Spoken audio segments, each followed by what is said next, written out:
I want to thank and congratulate at the same time Angel and your team for this kind invitation, but also for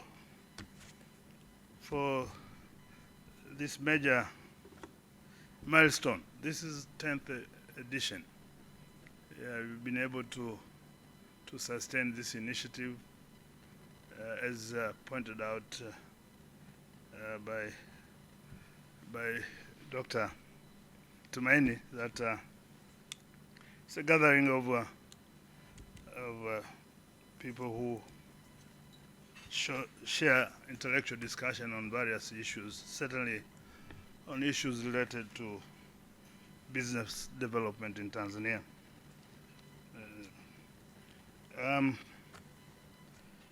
I thank Dr. Tumaini for giving me a cue of what I'm supposed to speak. First, I must confess, I will defy. You started by asking whether everybody understands Swahili. And I'm going to do my presentation in English, because unless you want to confine your business activities within Tanzania and the Swahili section of the society, I think I'll take a different view. And you said the world has changed, and we may have a debate over it. By the way,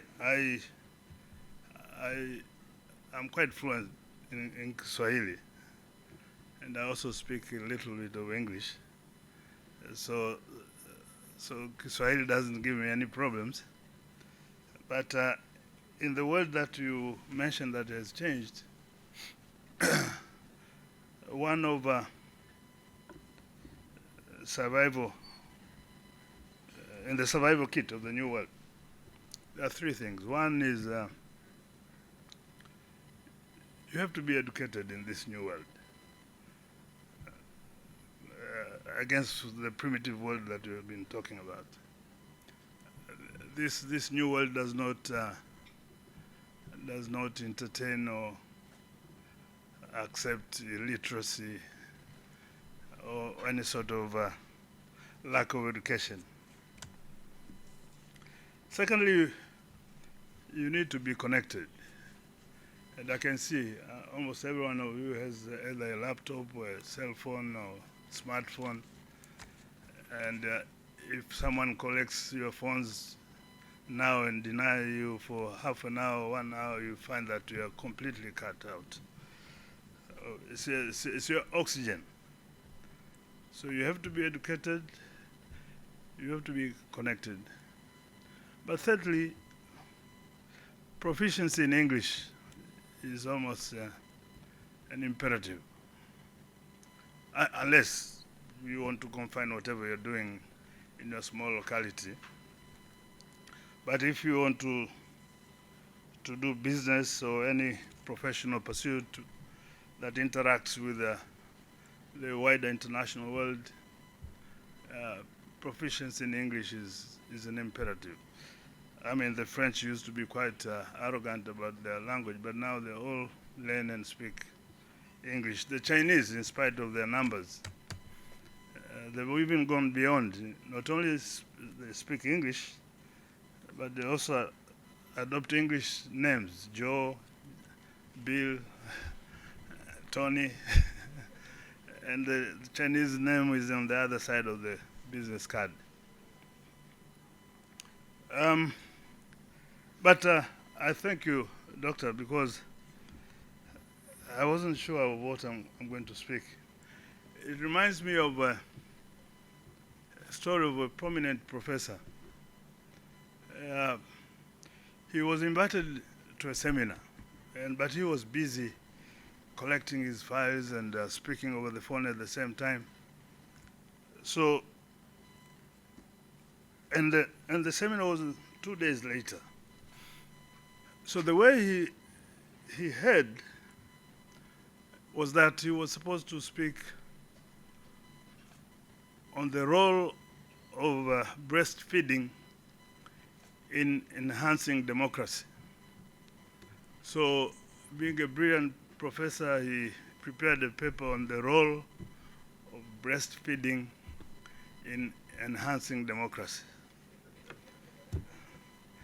Delivered a brilliant speech, you know, the nutritional values, and and then the child is born healthy and grows up healthy, becomes active participant, active citizen, active participant in democratic process in his or her country.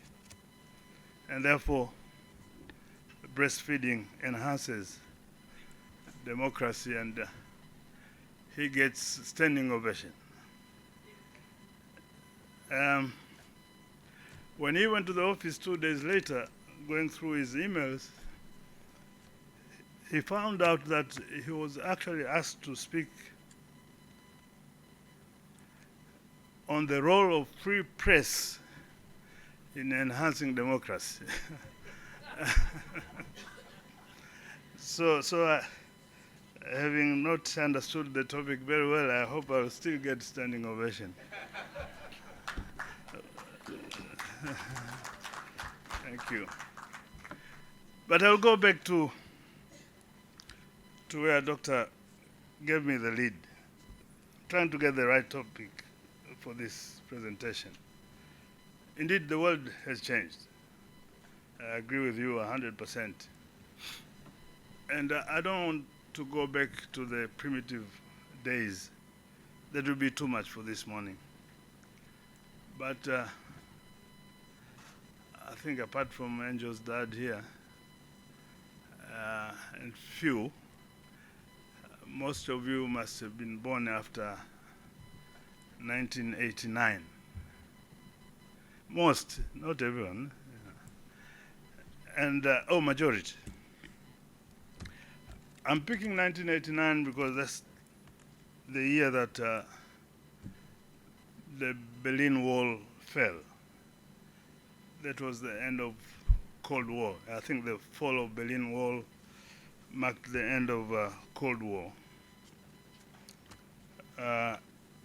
And therefore transformed the world that we knew, some of us knew before that, beyond recognition. It set in various processes. The Cold War tension, the tension between socialism or communism and capitalism, I think came to an end. And to a large extent, free market, private sector-led free market system became dominant and continues to be dominant in many economies. Certainly here in Tanzania, also we can trace back our reforms immediately after that. Actually, that was the time that President Mwinyi was in power, and he had already started the reforms, famously known as Ruksa, because as I was introduced, I was part of his staff, early staff at that time. Certainly, when he came in, he found the country, the economy over-controlled. Even the politics were equally over-controlled. So he initiated reforms, economic reforms, and also political reforms that led to multi-party democracy in this country. And therefore his successor, President Mkapa, was the first president to be elected in a multi-party system. I'm saying this to emphasize and underscore that the world has changed very much since the fall of Berlin Wall. There are about 4 forces that have been driving this change process. The first, for lack of a better word, is what I call humanization. I think it introduced these universal values of democracy, of human rights, of rule of law, of good governance, beyond the ideological divide of the previous era. These were universal values. We no longer could say this is Western democracy, this is Eastern democracy. They were universal values. And we all subscribe to that, free and fair periodic elections and all these things. And I'm not saying this in political terms because I'm not in politics, but there is economic dimension to it that it is about extension of frontiers of human freedom in encountering your various activities. Pambana na hali yako, without any inhibition. It is about unleashing the creative potential of human race in pursuit of various social and economic endeavors. So that was one driver of this change process. The second one was with small g, globalization process, which basically means integration and coordination, production, distribution, and exchange processes throughout the world based on economic of scale and scope.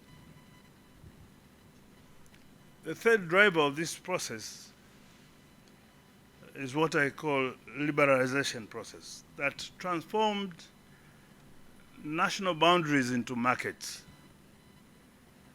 and therefore widening the scope of human activity, economic and social activities.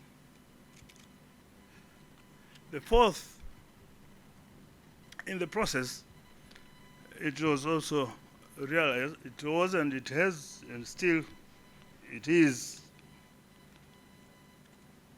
accepted that for sustainable development we have to take care of our environment. So there have been renewed care and concern for the environment for sustainable development.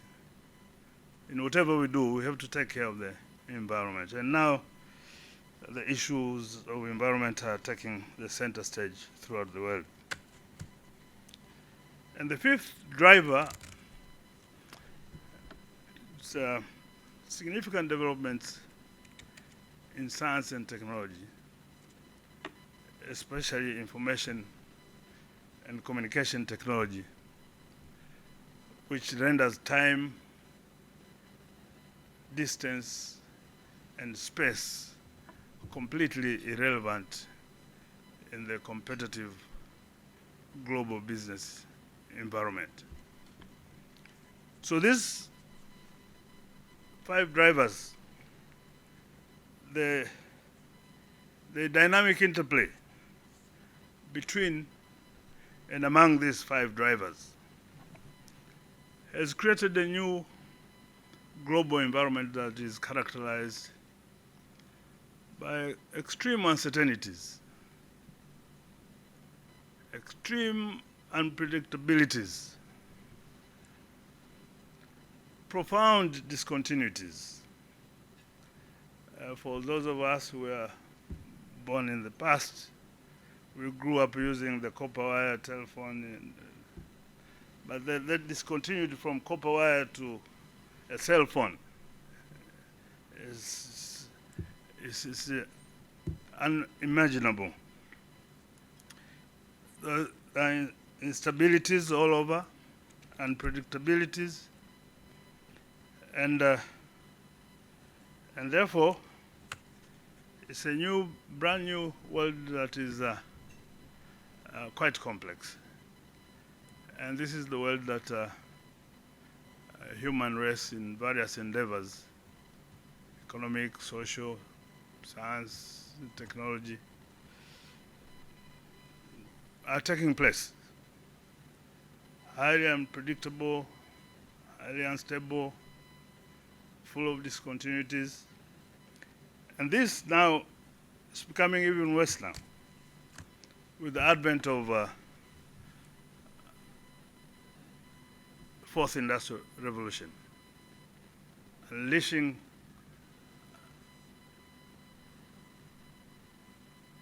of disruptive technologies. And as a result, any human activity that has data, 0 and 1, 0 and 1, any human activity that has data is subject and open to disruption. And the good news is that it offers opportunity for exponential growth.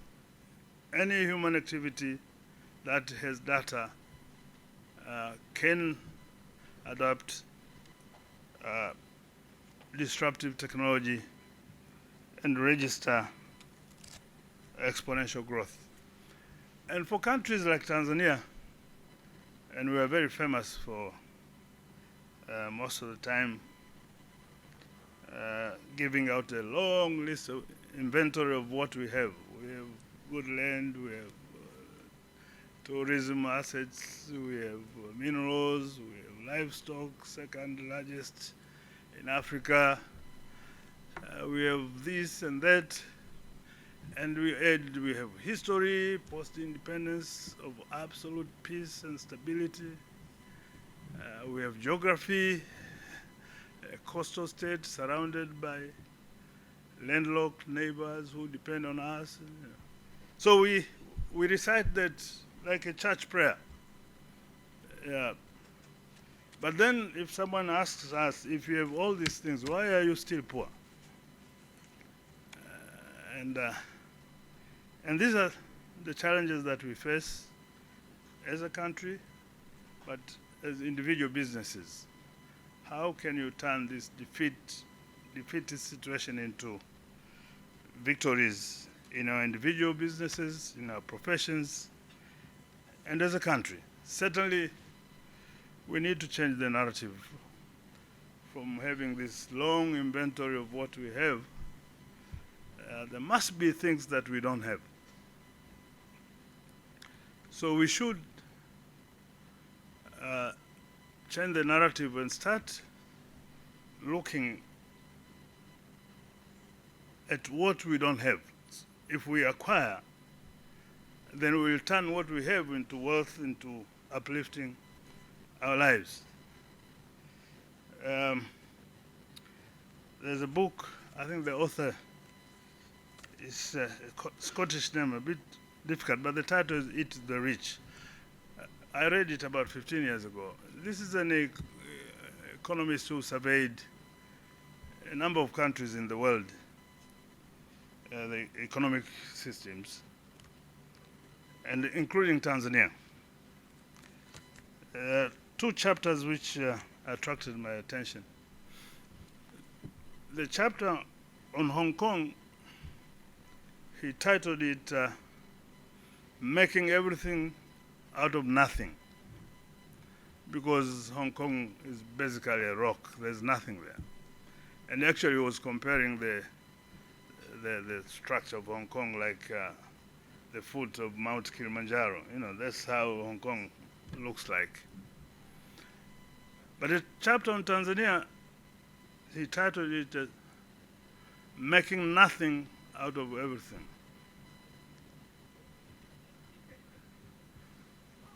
Yeah. So this is where we are as a nation, but also as individual businesses. And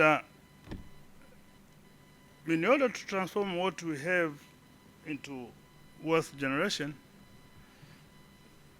the new narrative should focus on what is required to do that? Certainly, you require capital to turn whatever you have, be it minerals, be it biodiversity assets, be it blue economy assets, whatever you have, you need capital. You need high-level skills. You need technology, and so on and so forth. And all these are quite mobile. Mobility of capital, of technology, of high-level skills. They're mobile, they move to where they feel welcome, secure, where they can grow. And this speaks to our various policy orientations and directions as a nation, but also in our individual businesses. How do you secure capital? How do you secure high-level skills, management, marketing, or whatever? How do you secure technologies? And the beauty about, as I said, the disruptive technologies, it offers us opportunity for exponential growth. And certainly, given the unsustainable poverty levels of our nation, in spite of having all these resources, to deal with that unsustainable level of poverty, you need exponential growth.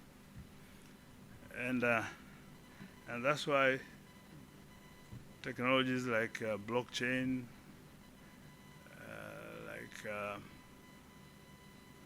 virtual reality, augmented reality, the race between human brain and artificial intelligence,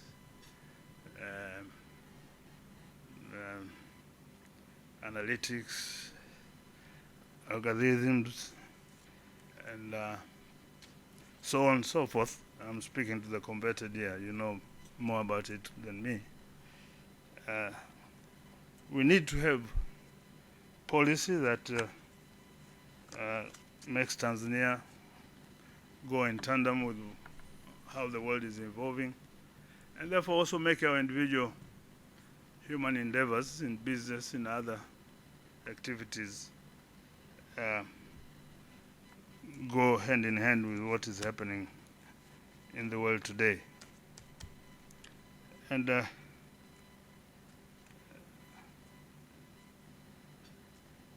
beauty about these disruptive technologies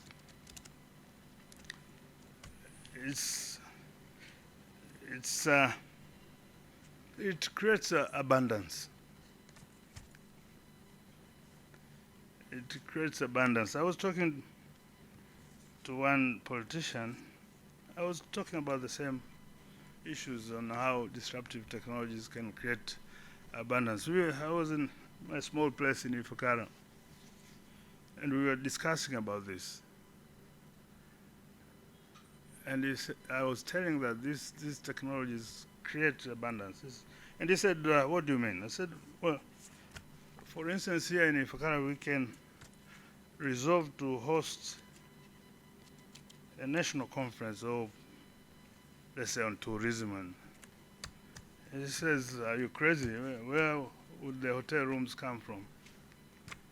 I said, if you think in the linear way, in the pre-Fourth Industrial Revolution era, indeed you won't find any rooms.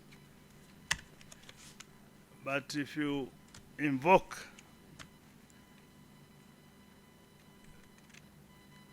disruptive technologies, you get plenty of rooms. If you ask Hyatt to build 200 rooms, it will take 2-3 years.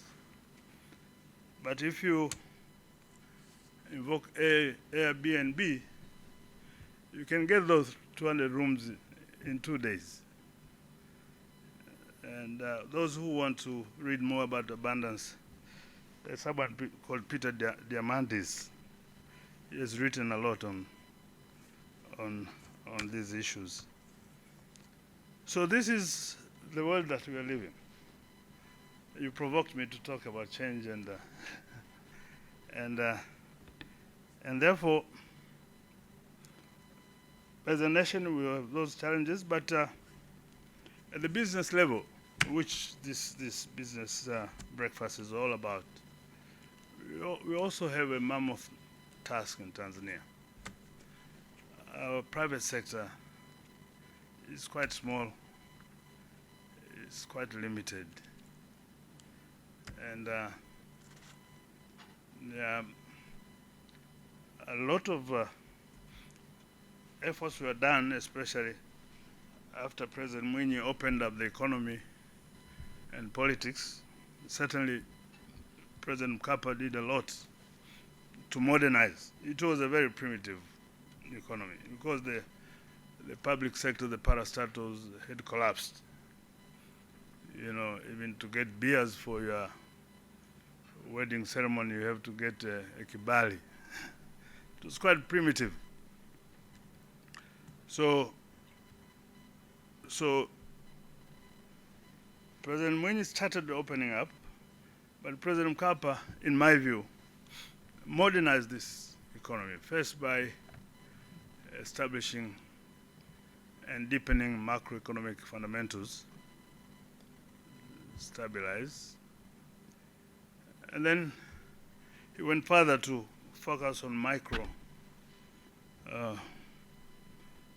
sectors. I'll give you an example in a sector that I was very much involved, like mining. I remember in 1996 that when he put up a new mining policy, in 1997 new mining act. At that point we were zero exporters of gold. But as a result of those interventions, macroeconomic, micro, put the legal system, the regulatory, the fiscal regime, which was very attractive, to deal with the mobility of capital and technology, and he responded to that. By 2002, we moved from zero exporters of gold to number 3 in Africa, after South Africa and Ghana. Just those interventions. And of course, as he established macroeconomic fundamentals, we had a huge and very heavy unsustainable debt burden. He successfully negotiated for HIPC, highly indebted poor countries, HIPC, that to lessen the debt burden, because we were indebted by all international financial institutions, all bilateral donors and everything. Nobody wanted to talk to us in terms of inflow of resources. And certainly in such a situation, you could not even attract FDI. So successfully negotiated HIPC. And then he also addressed the poorest of the poor. I think you would appreciate, for purposes of inclusiveness, Mkukuta and Mkurubita. Also tried to get everybody moving forward. So there were serious interventions, and successive governments also built upon that. But in terms of modernizing this economy, I think that was the starting point. Whether we've moved very far from there, I leave it for you to make evaluation and assessment.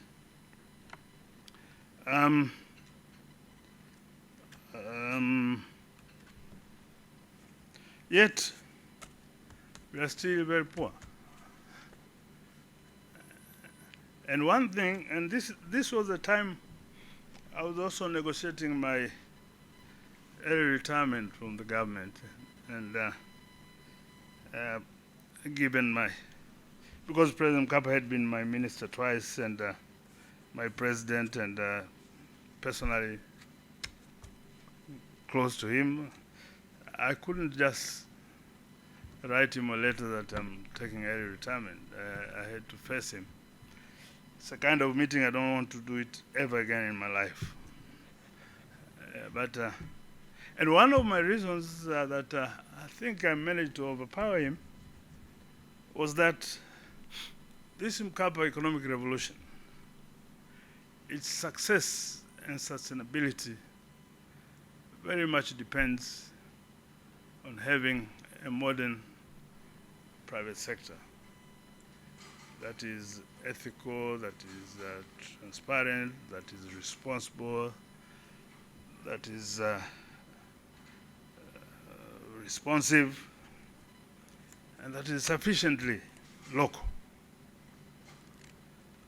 Yes, we are doing all this to attract investments, and at that time, we'll talk later, when I was ambassador in South Africa, or High Commissioner, whichever, we got all these, today, breweries, APSA, and Vodacom, and all this, Glovo. Yes, they will come, and they will transform, and indeed, they have transformed. I remember that time some of us were condemned to be selling this country cheap. Now, when today I look at TBL being number one taxpayer, then I say, okay, more people should sell this country in that way.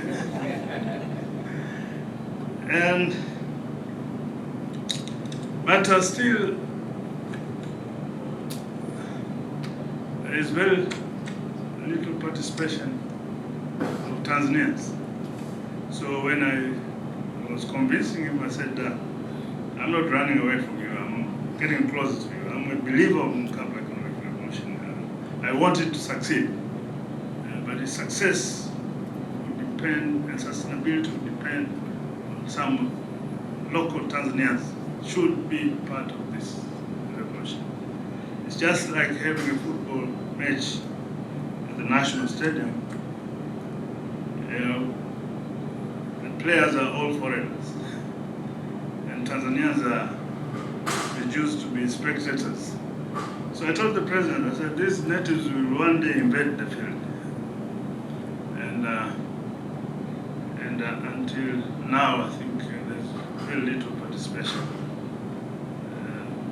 Local Tanzanians in this economy. In a big way, we have these small projects here and there, za kujikimu, lakini in a manner that impacts on this economy, we are still not there. Sometimes when you have this time-wasting debates, DP World, and majority don't even know the agreement. I, for one, have never even seen it. But you can see the sense of alienation. Some people just criticize because, what is there for me? Yeah, there's no sense of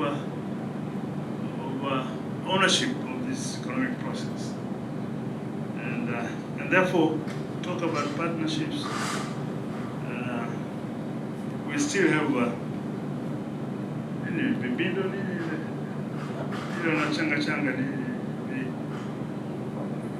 vikoba and most of our dinner table discussions is about contribution to Arusi, funerals, but not in terms of stocks, shares, bonds, and all these things. It's not part of our DNA. So it's difficult to talk about partnership in that sense. One area that I thought the government should have start with it, when we were privatizing these assets, the strategy was to privatize the majority of the shares, but the government should maintain a small quantity, mostly it was 75 privatized, 25% government, but with the view that after turnaround and 3 years possibility the government would exit through the Dar es Salaam Stock Exchange and therefore allow Tanzanians to buy shares. And I thought that if the government had stuck to that, that would have created a different form of conversation over dinner. People would be asking, have you bought shares from Kilombero or Tibwa or whichever the companies? But we are still limited to the Cobas. So it's difficult to talk about partnership at that level. You can talk about partnership at the level of the government that having invited investors, there have been very positive partnerships, very productive partnerships. But at the level of a common Tanzania, I think we're still far from modernizing our economic and our business activities. I hope I'm wrong.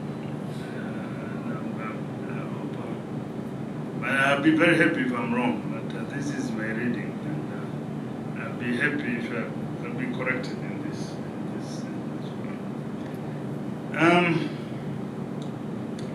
Other than that, I think worldwide, I think the last 4 decades, since the fall of Berlin Wall, it has accelerated the rate and pace for companies within countries and across the world to seek partners with the complementary capabilities with a view to gain access to new markets and channels, share intellectual property or infrastructure, or reduce risk. The more complex the business becomes, for instance, as new technologies emerge or as innovation cycles get faster, the more such relationships make sense and even become business imperatives. And the better the companies get at managing individual relationships, the more likely it is that they will become partners of choice and be able to build entire portfolios of practical value-creating partnerships. The above notwithstanding, the perennial problems associated with managing business partnerships have not disappeared, even at this modern global scale level or national level with these big entities, particularly as companies increasingly strike relationships with partners in different sectors, in different geographies or cultural settings.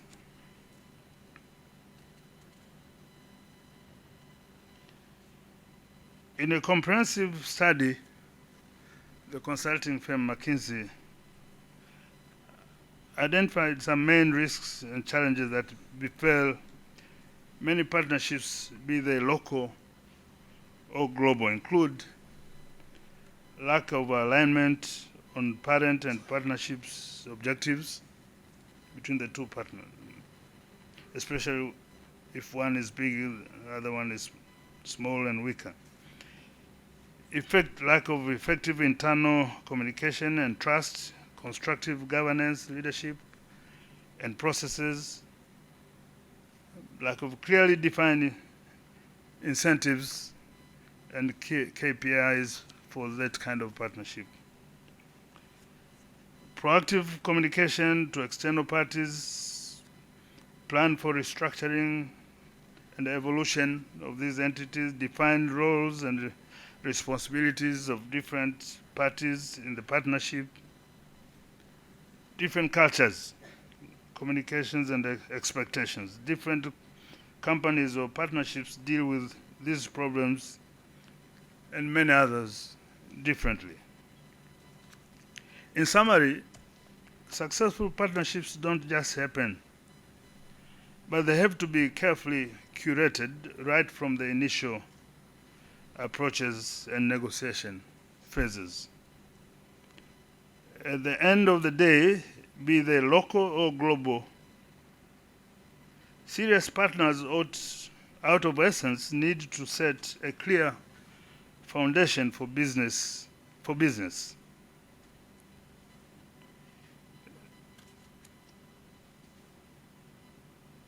They envisage business relationships and nurture them.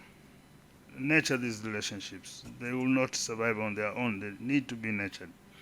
They have to emphasize on accountability in whatever partnership. Accountability within and across partner companies, and they should develop and use metrics to gauge success. They should also be willing to challenge things when changing situations demand.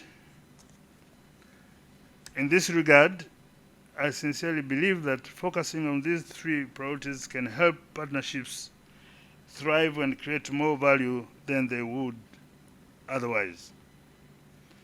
Additionally, prospective partners should strive to find and establish a common ground right from the start, particularly in the case of large joint ventures in which each side has a big financial stake, or in partnerships in which there are extreme differences in cultures, communications, and expectations. More often, in a rush to close the deal, discussions about common goals get overlooked. This is especially true in strategic alliances within industry, where everyone assumes that because they are operating in the same sector, they are already on the same page. By ignoring this reality, companies or partners tend to increase the stress and tensions placed on the partnerships and reduce the chances of success for those partnerships. As a result, for instance, the day-to-day operators end up receiving confusing guidance or conflicting priorities from partner organizations. In this regard, it is always useful that the individuals who are expected to lead day-to-day operations of these partnerships should be part of the negotiations at the outset, or be sufficiently briefed on the dynamics of the negotiations and its conclusions in forming those kind of partnership. This is precisely because mergers and acquisitions or development teams and lawyers and other technical advisors are typically charged with striking the deal. The objectives, scope, and governance structures were striking the deal, the objectives, scope, and governance structures, while the operation part is often left to be sorted out after the fact and by the teams that had no knowledge on the dynamics of the negotiation stage and agreements that had been reached. Other factors include transparency. There must be some transparency in negotiating this partnership to encourage trust and collaboration. You need to nurture the relationship to avoid individual biases and common communication and collaboration issues. Partners would need to connect socially to build friendships and trust, to keep everyone in the loop, to avoid the confusion and mispresentations on the true intentions of the particular partnership. You need to recognize each other's capabilities, cultures, and motivations in these kind of partnerships. To emphasize and on accountability and metrics that appropriately define success.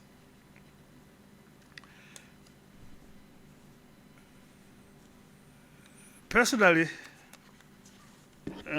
coming back to Tanzania, and maybe to indicate some of the partnerships that I witnessed.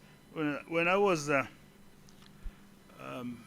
board director and briefly chairman of NBC, that was the time also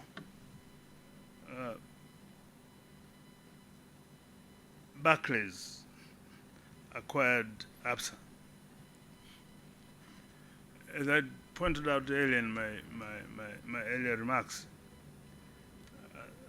globalization meant integration of production, distribution, and exchange processes throughout the world based on economies of scale and economies of scope.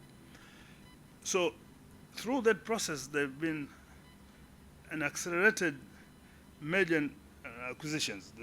Most global companies wanted to establish a presence all over the world.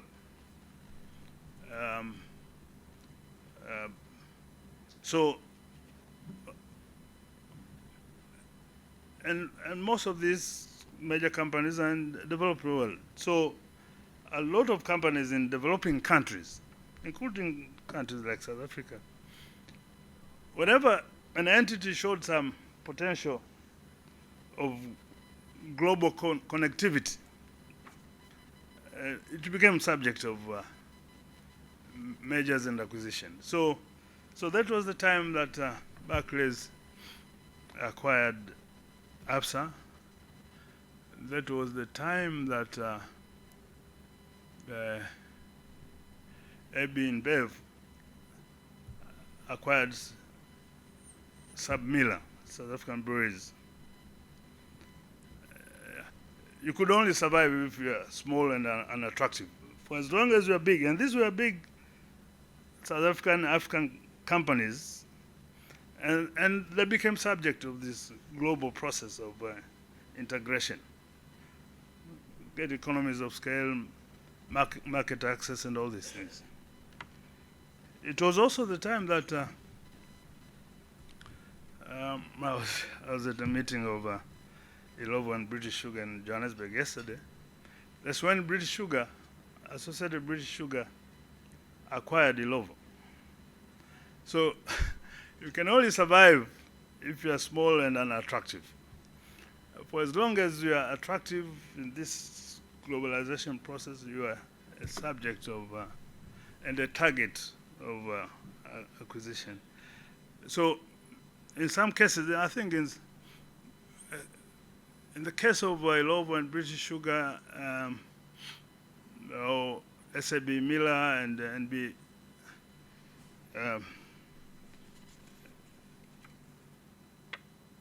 and Bev, they succeeded, but on the part of ABSA and Barclays, I think the cultural thing came in. I think with Ilovo and the British was, because Ilovo was basically English speaking, so the culture issue there wasn't an issue. But I think I could see ABSA, which is very Africana, and Barclays. I think that's proved a little bit problematic. There may be other issues, but I'm trying to underscore the issue of culture in these partnerships. So it's happening at that level, and I hope we shall also be able to upgrade and modernize our economies to reach that level. In other areas, like in the banking sector, you have ecosystems like the banking sector and the fintechs. There's partnerships there because they belong into the same ecosystem. In the airline industry, you find, because of intensive competition there, there are also alliances. You can't operate a single airline and succeed. You have to belong into those alliances. I'm sure you know some of them, like One World, which is uh, consists of BA, American Airlines, All-Star Alliance, Lufthansa, Emirates, Qualifier, Swiss Airlines, and others, which include Continental. So individual airlines like Air Tanzania on your own, I think you should be praying to God all the time to survive. So these are the realities which we need to appreciate and understand in pursuit of the various business activities that as nations, but also as individuals. Now, maybe I'm talking too much. Let me conclude by looking a little bit about Tanzania. The key point here on these partnerships is access to capital, technical skills, technology, and all these things, as I pointed out. Access to new markets, because as I said, the liberalization process after the fall of Berlin has transformed national boundaries into markets. It doesn't make sense. Oh, this is Tanzania, who cares? When I was ambassador, go through this inventory, we have this, we have this, we have this, we have peace, and then someone asks, how big is your market? Well, that's what matters. Yeah, so we have to focus on those kind of issues. Access to markets, particularly on the establishment and sustainability of supply chains, considering local and global sourcing. Collaboration between local and global partners may provide businesses in Tanzania with opportunities to expand their reach and access to markets. Partnerships can offer insights into consumer preferences, help establish distribution channels, and facilitate market entry. Thirdly, knowledge and expertise exchange. Tanzanian entities should explore ways to form strategic partnerships with other local and international entities that align with the sustainability goals. Partnering with other companies, especially those from different industries or regions, allows for the sharing of knowledge and expertise. The existence of knowledge exchange between partners can establish and foster a culture of continuous improvement in sustainability practices. This exchange can lead to innovation, improved processes, and increased competitiveness. Collaborating with global partners also provides access to international best practices and industry trends.